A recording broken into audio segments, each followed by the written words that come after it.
Okay, folks, we are back, and we got a review here with my two special guest reviewers and my two oldest boys.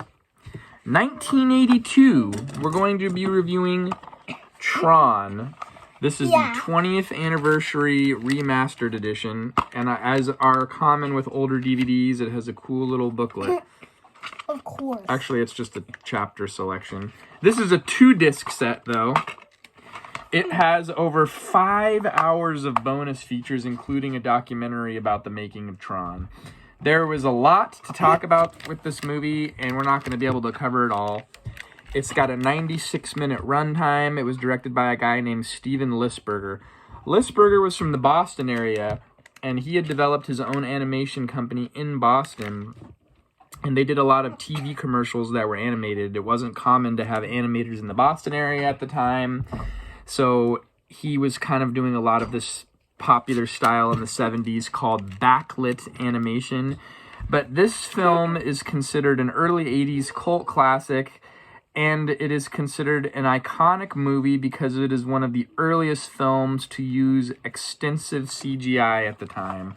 It has like 20 minutes of computer-generated animation, which had to be done frame by frame because if they couldn't do animated videos, it was very hard to do. So it's a combination of backlit animation and early computer-generated CGI. They used a couple of different firms. One of the sequences where they used the big laser was shot not far from here in Livermore at the Lawrence Livermore Labs. This movie had a budget of $17 million and grossed over $50 million at the box office and was considered a commercial failure by the Walt Disney Studios, although it was their highest grossing live action film over a 5-year period. So that's a little weird. Mixed reviews on Online. Rotten Tomatoes is a 73%. IMDb is 6.7 out of 10. I'm going to go down the line here, and I'll give my review last. What do you think of the movie on your scale of rating? Can I tell you something? Can I tell you? Go ahead. Okay, so Go ahead. I forgot. Okay, well... 7 out of 10. 7 out of 10? So not the best, but not the worst, huh? Yeah. What about you? 4 out of 5. And what about you? You said it was 9 out of 10 earlier. You liked it? Or you want to change your review? I changed it. Okay, what do you think about it now? 10 out of 10. 10 out of 10. I am 4 out of 5, which is, I think most of the online ratings would be in the more 3 out of 5 range. But I am very impressed by what they were able to do at the time. Visually, this movie is amazing. Hang on a second. I mean, you think about this as dating all the way back to the mid-70s. In 1976, Steven Lisbeger had the idea for this movie after he'd played Pong. He became very fascinated by video games, and the video game development was big at MIT, which is also in Massachusetts, and he had kind of connected with those guys. But he felt that the video game world was kind of a closed-off world, and he wanted to make a major motion picture that would kind of bring video games to everybody. So the writer for the screenplay, one of the writers was a gal named Bonnie McBaird. She wrote the first draft of the script, but then they had been shopping around with Don Kushner as producer. They'd been shopping around their script. Lisbeger had invested over $300,000 of his own money, and they had gotten loans totaling $4 to $5 million, and they still couldn't get the movie made. They pitched it to Warner Brothers, MGM, a bunch of studios.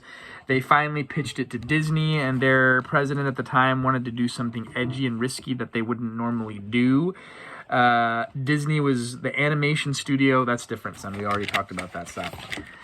The animation studio was very closed off because they were doing their own animating, and they were very upset, so they would not work with them at all in any way, so they had to do all the animation totally on their own. Disney got a hold of McBaird's script, totally rewrote it. She wanted a more lighthearted comedic film with the character in mind, Robin Williams. She wanted him to play the main character. You know Robin Williams from Jumanji? She wanted him to play the main character, but Disney envisioned it as more of a darker film with kind of religious overtones, and then they rewrote the script, and then they cast Jeff Bridges as the main guy. It just blows my mind what they were able to do in the early 80s. I love the way the film was laid out. It's beautifully filmed. It was filmed on 65mm Panavision.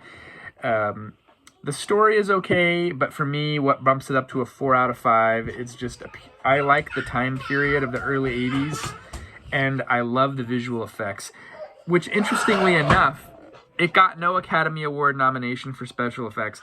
It only got Academy Award nominations for Best Costume Design and Best Sound.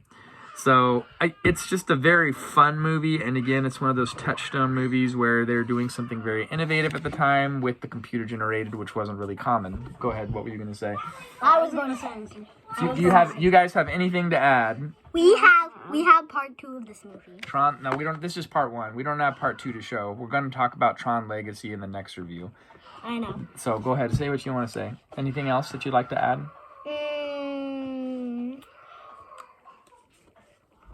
Do you have anything? What do you like? What did you like about the movie? It was very like a video game. I liked it.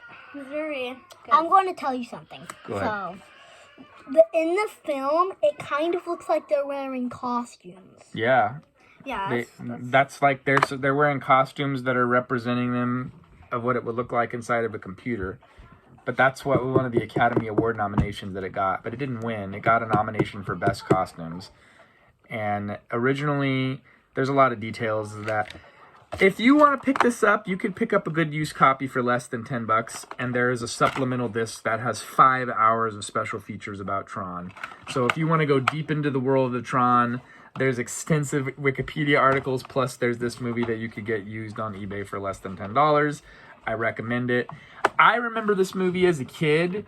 We never rented it, but we would go to this local video place up the street from my parents in Anaheim on State College Boulevard. It was called Big A Video, and in the Disney and the Family section, they had a VHS copy of Tron, an early 80s copy, and I just really remembered the box cover.